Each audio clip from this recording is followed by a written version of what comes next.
కొడంగల్ రాజీనామా చేసి గెలిస్తే రాజకీయ సన్యాసం చేస్తా. ఈ సన్యాసాలు తీసుకునేందో, ఈ సన్యాసం చేయాల్సినటువంటి అవసరందో, అనవసరంగా హిందువుల సన్యాసాన్ని ఈ రాజకీయ పరిభాషలో తీసుకుపోయి సన్యాసాలను అవమానిస్తున్నారు.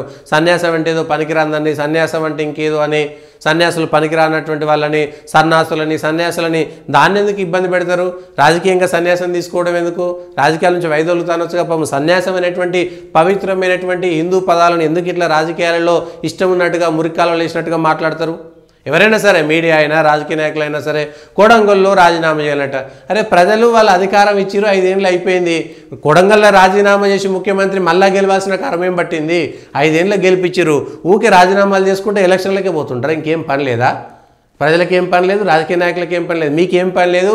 అధికారం కోల్పోయింది కాబట్టి అట్టిగా తిరుగుతాండ్రు. వాళ్ళు గెలిచిరు, 5 ఏళ్ళు ఉండనీరు కాంగ్రెస్ వాళ్ళని.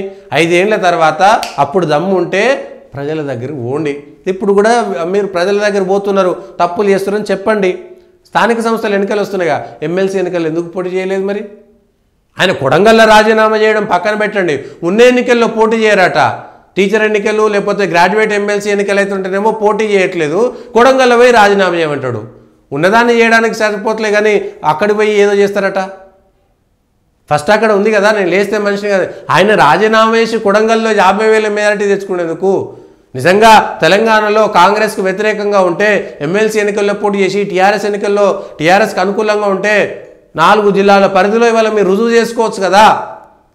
ఎస్, ఇవాళ చూసిరా తెలంగాణలో ప్రజలంతా మా వెంట ఉన్నారని చెప్పుకోవడానికి 4 జిల్లాల ప్రజల దగ్గరికి వెళ్ళొచ్చు. చదువుకున్న వాళ్ళంతా కూడా కాంగ్రెస్ను వ్యతిరేకిస్తున్నారని చెప్పడానికి ఒక అవకాశం ఉంటుంది కదా. రేపు పొద్దున పొరపాటున అక్కడ కాంగ్రెసే గెలిచిందనుకో ఏమవుతుంది? ఇజ్జత్ పోదు, ఉన్నకాడికి విలువ పోతుందా లేదా? అరే టీఆర్ఎస్ వాళ్ళకి పోటీ చేయలేకపోయారు, అక్కడ కాంగ్రెస్ గెలిచింది చూసిరా, మా కాంగ్రెస్ దగ్గరికే ప్రజలు వచ్చారు, ప్రజలంతా మాదిక్కే ఉన్నారని చెప్పుకుంటారు. అరే మీరు పోటీ ఎందుకు చేయలేదు? ప్రజలకు తెలుస్తుండే కదా, 3 పార్టీలు కాంగ్రెస్, టీఆర్ఎస్, బీజేపీ ఉంటే ప్రజలు ఎటువైపు పోతున్నారనేటువంటిది కూడా వస్తుంది కదా. ఆ విషయంలో వైఫల్యం చెందింది ఎవరంటే కాంగ్రెస్ పార్టీ, టీఆర్ఎస్ పార్టీ. కాంగ్రెస్కే ఉన్నది, వాళ్ళు పోటీ చేస్తున్నారు, గెలిచినా గెలవకపోయినా వాళ్ళకి వచ్చేది లేదు, పోయేది లేదు, వాళ్ళు ఇంకేమైనా చేసుకోగలుగుతారు.